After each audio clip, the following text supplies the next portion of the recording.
وكان ينوي قتل النبي صلى الله عليه وسلم، ينوي قتل النبي صلى الله عليه وسلم. أن يكون عطوفا رحيما مع رجل من الصحابة حج معه ممكن. أن يكون حنونا مع أبنائه قد يقول قائل هذا لا حب جبلي لا مفر منه، ولكن انظر إلى هذا النموذج. رجل يدعى فضالة كان يكره النبي وينوي قتله، ومن تحته خنجر يريد أن يطعن النبي صلى الله عليه وسلم، فأحس به النبي صلى الله عليه وسلم. ماذا فعل النبي؟ سل سيفه وقتله. التفت إليه النبي صلى الله عليه وسلم التفاتة هادئة حنونة لطيفة رحيمة، وقال له: أفضالة أفضالة؟ فقال: نعم يا رسول الله. قال: بما كانت تحدثك نفسك؟ قال: لا شيء يا رسول الله، كنت أذكر الله. فقال له النبي صلى الله عليه وسلم: غفر الله لك يا فضالة. ووضع يده على صدره وبدأ يدعو له ويقسم فضالة ويقول: قبل هذا الموقف كان أكره إنسان عندي هو رسول الله، وبعد أن نزع يده على صدري كان أحب مخلوق عندي في الدنيا، أحب مخلوق. فلنجعل رسول الله صلى الله عليه وسلم هو أحب مخلوق لدينا، وأن نتخلق بأخلاقه الحميدة، لا نوبخ، لا ننهر، لا نغضب، لا نتكبر، لا ننافق، لا نغتر بعبادتنا. هناك من يغتر بعبادته يحسب أنه من الناجي فلا يغفر زلة، يقول لله يخطئ الناس: أنت في ضلال مبين، أنت مبتدع، وبل يكفرون أيضا، أنت فيك شعبة من النفاق، وأنت فيك شعبة من الكفر، وهكذا. هل هكذا كان يفعل رسول الله صلى الله عليه وسلم؟ رجلا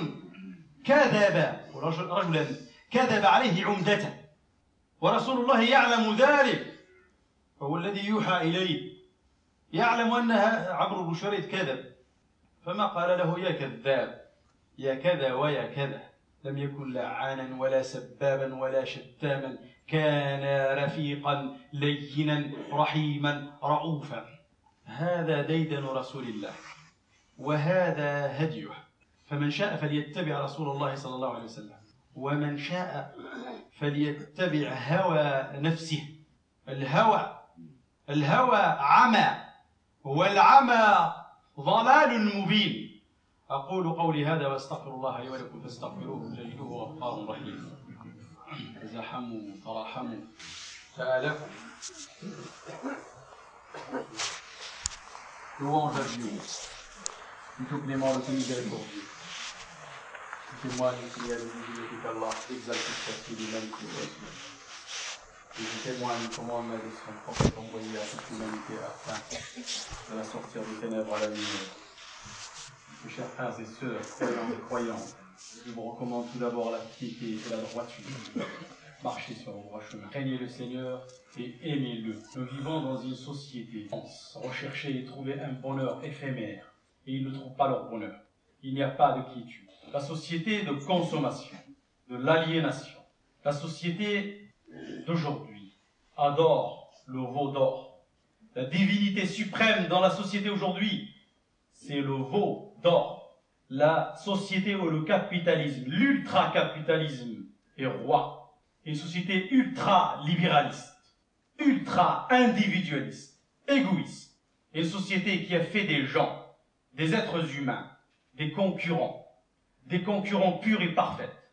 Des gens qui se détestent pour acquérir la matière, qui se jalousent pour acquérir la matière, qui se veulent du mal, qui se font la guerre, avoir de la matière, ramasser, thésauriser, au prix de la haine, de la guerre, du rejet, du mépris, du racisme, une guerre froide. La société d'aujourd'hui, la société capitaliste, la société où le veau d'or est adoré, ses membres, non pas des partenaires, des citoyens, des êtres humains, mais des concurrents, des belligérants, des gens qui font tout pour éliminer l'autre. Ils se détestent. C'est la réalité. C'est une réalité qui a touché aussi notre communauté, la communauté des musulmans. Il n'y a pas de douceur, il n'y a pas d'affection, il n'y a pas de clémence, il n'y a pas de miséricorde, il n'y a pas de pardon, il n'y a pas de pitié, parce que nous vivons loin de la guidance du prophète sallallahu alayhi wa sallam. Nous prononçons son nom, nous témoignons, nous confessons que c'est le messager envoyé à toute l'humanité afin de la sortir des ténèbres à la lumière, mais nous ne le connaissons pas, et nous ne le suivons pas, et nous ne nous conformons pas à sa vertu et à sa droiture. Le monde d'aujourd'hui, particulièrement notre communauté musulmane, notre communauté des croyants, ne peut se relever, il ne peut pas se relever que si et seulement si elle suit à la lettre les pas du prophète sallallahu alayhi wa sallam. Nous avons besoin de pardon, de miséricorde, telle que celle du prophète sallallahu alayhi wa sallam. J'ai raconté en arabe 3 exemples qui mettent en exergue et en relief la clémence du prophète, son pardon, sa douceur et sa gentillesse. Et je vais traduire exactement les mêmes exemples. Un homme qui se nommait Amr ibn Shurayd a fait le pèlerinage avec le prophète sallallahu alayhi wa sallam. Après s'être stationné au mont Arafat, il va aller vers le campement des femmes. Je ne sais pas pour quelle raison, mais en tout cas, il n'a pas à y aller. Car le pèlerinage enseigne la piété et la droiture. Et il est dans le pèlerinage et il va vers le campement des femmes. Première faute. Deuxième faute, le prophète sallallahu alayhi wa sallam va l'interpeller en lui disant « Oh Amr, qu'est-ce que tu fais dans le campement des femmes, au milieu des femmes ?» Amr ibn Shurayd va décider de mentir au prophète sallallahu alayhi wa sallam. Il va lui mentir en lui disant « Oh messager de Dieu, j'étais en train de chercher de quoi attacher ma chamelle. » Bien sûr, le prophète sallallahu alayhi wa sallam ne va pas lui dire « Tu es un menteur ». Ce n'est pas la guidance du prophète sallallahu alayhi wa sallam. Il va plutôt sourire, un sourire qui cache une colère intérieure. La colère pour le mensonge. Mais le prophète sallallahu alayhi wa sallam ne va pas montrer la colère, car c'est le prophète de la miséricorde. Il ne montre pas la colère, surtout à ceux, la colère, il la montre au moment où il doit affronter les ennemis redoutables, ceux qui sont en face de lui pour le combattre. Cela, il a une colère, mais une colère maîtrisée. Même cette colère-là, il est maîtrisé. Et vous imaginez avec ceux qui sont autour de lui. Le lendemain matin, il va rencontrer Amr ibn Shurayd et il va lui dire « Oh Amr, as-tu trouvé de quoi attacher ta chamelle ?» Amr ibn Shurayd va lui dire « Non, je ne l'ai pas encore trouvé. » Et au deuxième jour, le prophète sallallahu alayhi wa sallam, regardez comme il était patient. Regardez comme le prophète sallallahu alayhi wa sallam était longanime. Il va ramener Amr ibn Shurayd à la raison sur plusieurs jours. Le pousser à avouer sa faute de lui-même pour qu'il puisse extraire le péché de son cœur. Et c'est la belle guidance, la meilleure guidance. Ce n'est pas de dire à un tel, tu fais ça, c'est que tu lui donnes les arguments pour qu'il puisse, lui, être convaincu, et de lui-même, il va prendre l'initiative de prendre le bon chemin. Et c'est la meilleure des guidances. La meilleure des guidances. Au lieu de le prendre de haut en lui disant, tu as fauté, c'est pas comme ça, c'est pas comme ci. Ce n'est pas comme ça qu'on guide les gens. C'est avec douceur, avec bienveillance. Alors le prophète sallallahu alayhi wa sallam lui dit, oh Amr, as-tu trouvé? La question c'est, as-tu trouvé dans ton cœur? La vraie question c'est celle-là. As-tu trouvé dans ton cœur pour avouer la faute et extraire de ton cœur le mal, le moindre mal? Regardez comment il va le purifier.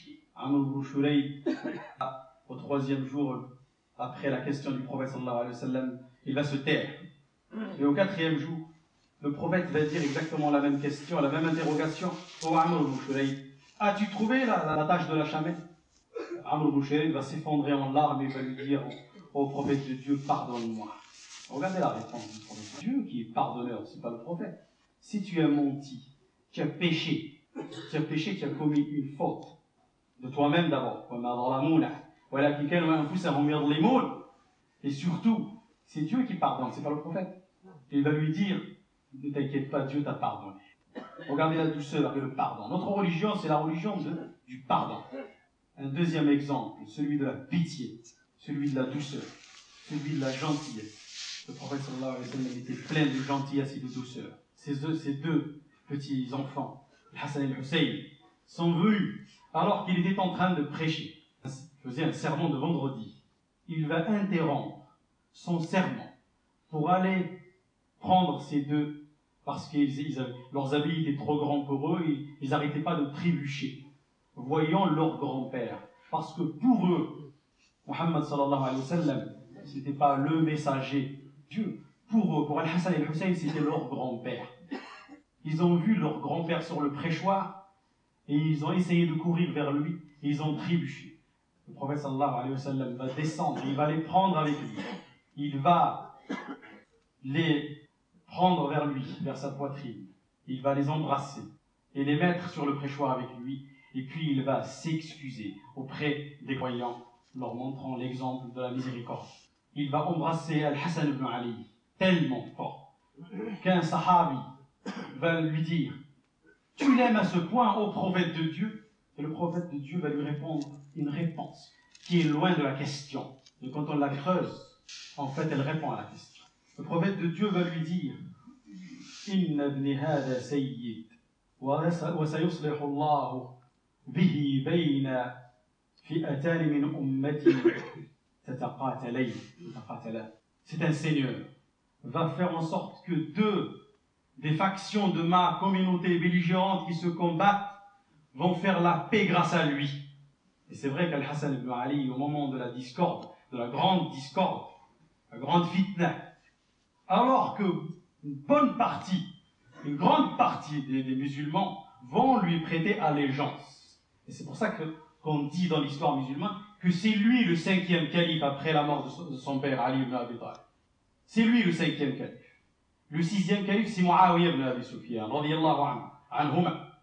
Et le 7e calife, c'est Omar ibn Abdel Aziz. C'est une erreur que de dire que Omar ibn Abdel Aziz, c'est le 5e calife. Le 5e calife, c'est Al-Hassan ibn Ali, radiyallahu anhu. C'est un seigneur qui va permettre la cohésion de la communauté musulmane. Il va laisser le pouvoir. Qui est capable de faire ça? Il va laisser le pouvoir pour Muawiyah ibn Abi Sufyan, pour que la communauté... Aujourd'hui, pourquoi ils se combattent? Pourquoi ils se combattent? Pour le pouvoir, pour l'argent. Alors nous avons besoin d'un Hassan ibn Ali. Et nous avons besoin de la miséricorde du prophète sallallahu alayhi wa sallam. La miséricorde du prophète était tellement grande qu'il pardonnait à ses ennemis. Après la conquête, le mot conquête n'est même pas adapté. En fait, on ne peut pas vraiment le traduire. En fait. On va dire après l'ouverture. Il va pardonner aux Qurayshites. Vous imaginez le prophète sallallahu alayhi wa sallam, il va pardonner aux mécréants, associateurs, Qurayshites qui l'ont combattu plus de 20 ans, qui l'ont frustré, spolié, marginalisé, qui l'ont poussé à l'immigration, qui l'ont chassé, qui l'ont torturé, ils ont torturé ses compagnons. Il va leur pardonner.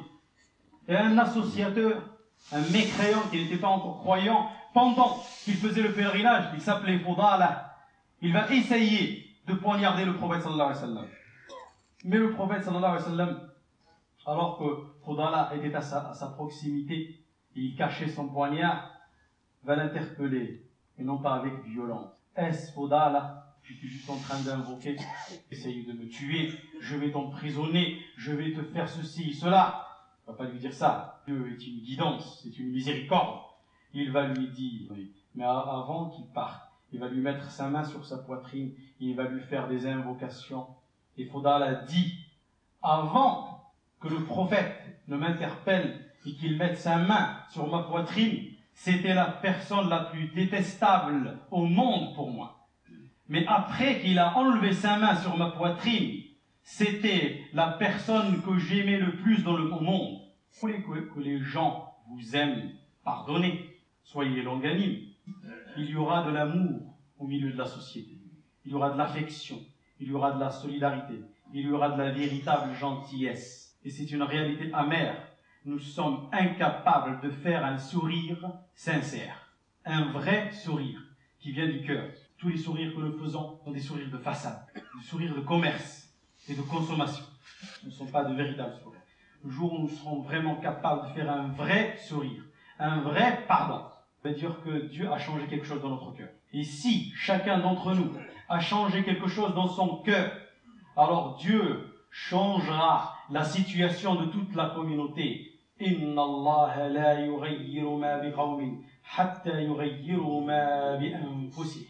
أقول قولي هذا وأستغفر الله لي ولكم فاستغفروه اللهم اهدنا فيمن هديت وتولنا فيمن توليت وبارك لنا فيما أعطيت وقنا شر ما قضيت إنك تقضي ولا يقضى عليك اللهم إنه لا يعز من عليت ولا يذل من وليت تباركت ربنا وتعاليت اللهم اقسم لنا من خشيتك ما تحول به بيننا وبين معصيتك ومن طاعتك ما تبلغنا به جنتك ومن اليقين ما تهون به علينا مصائب الدنيا ومتعنا اللهم بأسماعنا وأبصارنا وقواتنا أبدا ما أحييتنا ولا تجعل مصيبتنا في ديننا ولا تجعل الدنيا أكبر همنا ولا تجعل الدنيا أكبر همنا ولا مبلغ علمنا برحمتك وعطفك وجودك يا أرحم الراحمين يا ذا الجلال والإكرام إن الله وملائكته يصلون على النبي يا أيها الذين آمنوا صلوا عليه وسلموا تسليما اللهم صل على سيدنا محمد وعلى آل سيدنا محمد كما صليت على سيدنا إبراهيم وعلى آل سيدنا إبراهيم وبارك على سيدنا محمد وعلى آل سيدنا محمد كما باركت على سيدنا إبراهيم وعلى آل سيدنا إبراهيم في العالمين إنك حميد مجيد سبحان ربك رب العزة عما يصفون وسلام على المرسلين والحمد لله رب العالمين وأقم الصلاة إن الصلاة تنهى عن الفحشاء والمنكر